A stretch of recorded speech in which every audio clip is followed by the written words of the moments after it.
Now, some really exciting news from the United Kingdom today. Britain is the first Western country to approve Pfizer's COVID-19 vaccine. This means people could be receiving their first of 2 jabs as early as next week in the UK. Let's get the details now from our London correspondent, Olly Barratt. So, Olly, good evening. How has the United Kingdom managed to make it first past the post, even past the USA and the European Union? Well, the regulator here in the UK, Sally, the MHRA, has been looking at the data for some time alongside Pfizer-BioNTech as the results have been coming back from the various trials, therefore quickening up the process by which the approval was able to be reached. Now, I don't think the UK is going to be miles ahead of some other countries. There is certainly a sense that the United States is not far behind. When it comes to the European Union, the EMA and European officials are looking at the UK and actually criticising it today for perhaps moving too fast and not looking at enough data.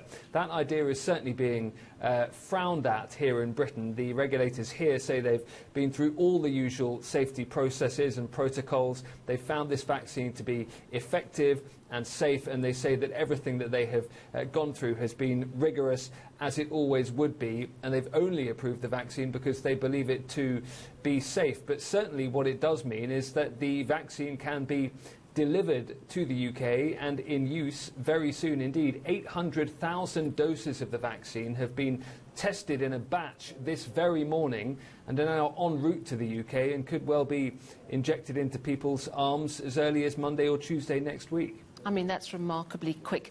Olly, I know there's much talk in the UK about who gets it first. I understand that the elderly will be in that first group of people, but what are the details of how it's going to be rolled out?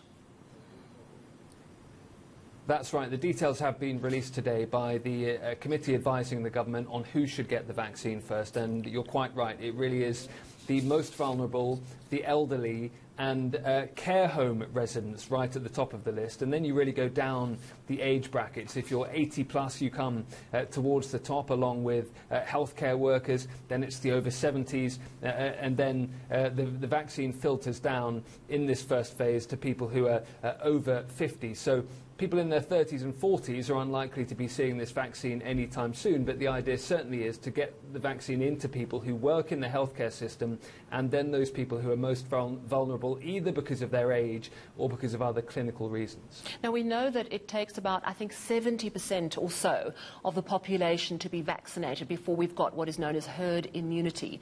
But we also know that people are resistant about this vaccine in particular, a bit worried about the speed, but in general, there's a lot of vaccine hesitancy. Are there any obstacles towards reaching that 70% goal in the UK? There is some optimism on that issue here in the UK. The latest polling suggests that around 2/3 of people here in Britain are likely or very likely to take a vaccine. Another 10% or so, according to the latest polling, haven't made their mind up yet.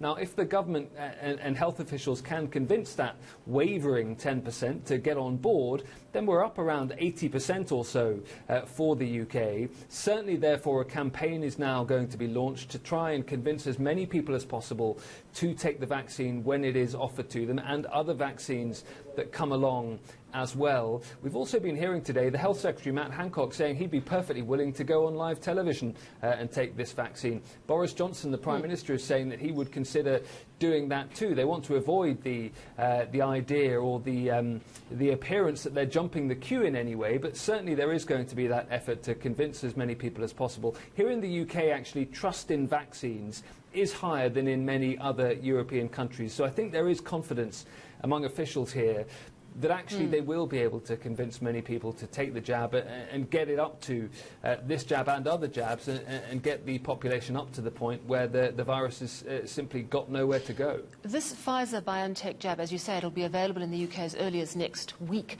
to vulnerable members of the population. But this is the vaccine that has to be stored at extremely cold temperatures. So logistically, rolling something like that vaccine out to us here at the southern tip of Africa might be really, really difficult. So how are we doing with the AstraZeneca-Oxford vaccine? How soon might we see global rollouts?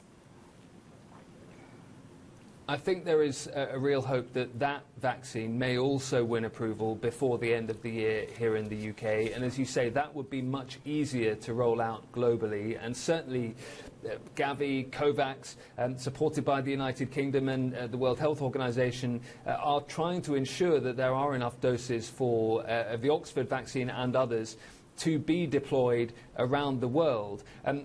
Coming back to the UK, that storage and distribution issue is certainly one that is being taken very seriously, and that's part of the reason that the UK officials also want to make sure they're layering vaccines on top of each other. Yes, it's good news. They say that Pfizer, BioNTech's been approved and can be rolled out, but they say that it's very complicated to do so. So they do want to see Oxford, AstraZeneca, Moderna, other vaccines coming online as well, because we don't yet know exactly how long the effects of these various vaccines are going to last. So it may well be that people need to be vaccinated on a reasonably regular basis. And so you are going to need many millions of doses if you're going to keep populations up to date.